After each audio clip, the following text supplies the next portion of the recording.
What's up, guys? So OCG have a new ban list. This is going to be coming out in January the 1st. So as soon as the new year starts, OCG are going to be getting into it. But let's get into the cards. So Forbidden, they've got Grinder Golem going to 1. Red Reboot is on the limited list now. Nadir Servant also. Pankratops and Firewall Dragon, which has been errated. Similarly limited, they've got Juloran, Wind Up Magician, Junk Speeder, Meltdown and Eldland. And then unlimited, they've got Fossil Dig, Tour Guide and Dark Grepher. So the reasoning for that, and what I really love about the OCG ban list compared to the TCG, is that most of the cards get explained, which is really good. TCG, we tend to see cards banned and we don't know why, and I have a feeling it's because a lot of the times in TCG they don't have good reasons. It's just really to sell products. But anyway, Grinder Golem. So for example, Grinder Golem was forbidden mainly because of its silly loops. Essentially, that's the main reason why it's being forbidden. Pankratops, yeah, I'm surprised it's taking them so long to hit Pankratops, because it's a lot better in a slower control format like the OCG, but they have finally hit it now that Zuking Alpha is out, which is, I would say, better than Pankratops, to be honest, but whatever. Then Nadir Servant. So Dogmatica, yeah, Dogmatica is, in my opinion, is like the new Invoked, where it's just, you can splash in everything. It's just so consistent, and it's really not fair, and so it's not surprising. Nadir Servant, I think, cutting that out weakens its ability to be splashed, because that card is just so valuable. It just generates huge amounts of pluses when you combine it with a Cliche. So by removing this, Dogmatica itself isn't that much weaker if you're playing pure Dogmatica, but I would say that this prevents you splashing it as easier. But having said that, it does make the pure deck weaker as well.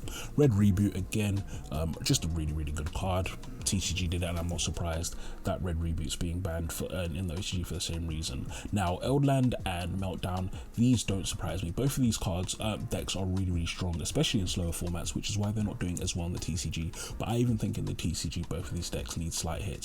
So I'm not surprised that the OCG has decided to semi-limit both of them. That's how the OCG balances. They tend to hit consistency as opposed to hitting power, whereas in the TCG we tend to hit power as opposed to consistency. Though having said that, sometimes we just do stupid the TCG, to be honest, trying to explain the TCG, I'll just end up sounding stupid because we don't do anything logical.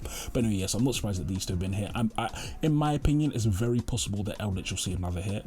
Meltdown maybe not, because it's definitely losing a lot of strength because of decks like Virtual World. Whenever the graveyard is hard to access, a deck like Invoked will really struggle. As Eldritch, they're slower decks, so they can kind of get around it a bit better than Invoked. But anyway, moving on. Then they've got Dark Grepher and Tour Guide to 3. So these two aren't surprising. Tour Guide was moved up to 3 for us recently. They're just bringing Burden Abyss back, to be honest. It's quite funny. And Dark Grepher, essentially, a graveyard focus deck at the moment is not going to be doing well. You've got Drytron pumping out Vanity's Fiend. You've got Virtual World pumping out Shen's and doing Microcosmos. So definitely a card like this is not going to be doing huge amounts in the format. It's going to be quite weak, to be honest, at the moment if you're focusing on the graveyard. But in general, yeah, that is the OCG ban list. A really interesting ban list from the OCG. I do prefer theirs, but let me know in the comments if you prefer the TCG or the OCG. I prefer the OCG ban list. But anyway, yeah, really interesting ban list. So guys, I will talk to you all later. Definitely stay tuned, because I'm going to have a video explaining Firewall Dragon in more depth later on. Peace.